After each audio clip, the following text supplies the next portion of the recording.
Hey guys, this is Darryl and Adam from Welcome to Travel, and welcome to our AskTravel. If you do watch these episodes, thank you for your questions, and sorry we didn't do one last week. We were just absolutely slammed. We just came off an 8-day tour.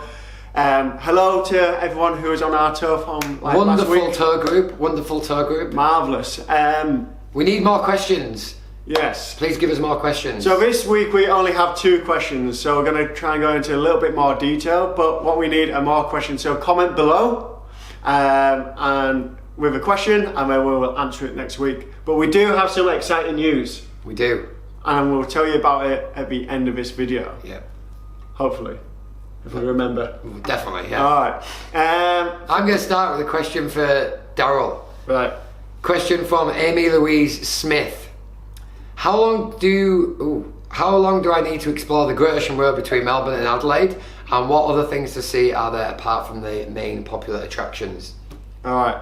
From Amy Louise Smith. Okay. Yeah. Apart from the most popular attractions. I've just said that. Yeah, I know, I'm just reminding myself. So most popular attractions, if you've done your research, is like the 12 Apostles, Apollo Bay, Torquay, Bells Beach in Torquay, so ticking off that bucket list, but you want to know about different things. Well, if you want to see a little bit of wildlife, definitely go to Kennet River. Every time I've been there, I have seen a koala. Also, as you're driving out of Apollo Bay, you get to a place called the Otway National Park, and there's a little place called Mates Rest where you can do a looping walk, but this is through the national park, and you'll see some of the tallest trees in the world. As you get closer to the 12 Apostles, there is there's like a little hidden driving place where you can go to a different vantage point, and this is the first time where you can see the Apostles if you were doing the Great Ocean Walk. Really cool little place. You hardly see anyone there. And then just like a 1-minute drive away is a place called Gibson Steps, where you walk down onto the beach and you're seeing the Apostles from a completely different perspective. That's what I would do if I was like on the coast. And then if you're heading up to Adelaide, I'll go inland and the Grampians. Yeah, Grampians is probably, after Kakadu, my favourite national park in Australia. You've got a lot of Aboriginal culture, and you've got loads of walks and hikes, and it's just a great place to explore, and it's not very tourist heavy. It's got some really cool walks, amazing lookout points, and also quite a lot of kind of country activity there, horse riding, things like that. And yeah, beautiful spot. So you probably need overall 4 to 5 days. Yeah, if you like, I would recommend doing a road trip for this. This is like a true Australian like road trip kind of journey. It's so easy as well, yeah.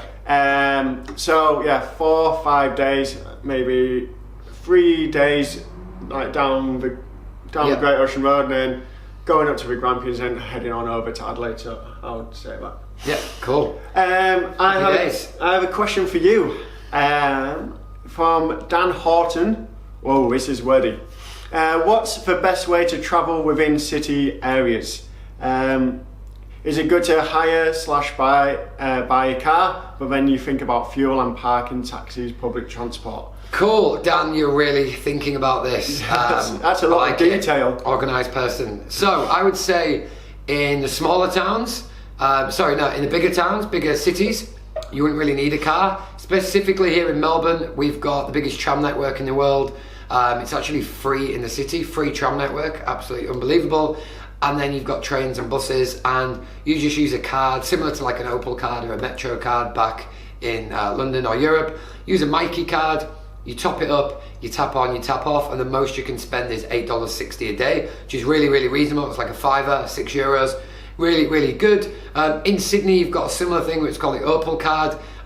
It's a bit more expensive, but you can also use it on the ferries as well. So a really cool ferry network around all the harbours, the wharfs, and across to all your beaches. And then there's one up in Brisbane as well, isn't there? Like a card. Yeah, it's like the City Link cards. And then I think there's also like a free ferry which you can take. There's free ferries in Brisbane on a weekend, I think. Yeah. And then in your smaller places, it's actually when you need a car, because apart from the city centres, the town centres that you're in, you want to go and explore the areas around. So if you're in maybe Cairns or southwest of Australia, Darwin, anything like that, you probably want a car because it's really spread out, and these are basically just big country towns. But in your cities, I wouldn't say you need a car. Just hire one on the weekend when you want to go see places like Mornington, Great Ocean Road, Blue Mountains, things like that. Just hire a car, probably $50 to $80 a day. Yeah, and like Springbrook from Brisbane. Springbrook National Park. Yeah, I used to live around that area. Yeah. Cool. Do you want to tell them the cool thing?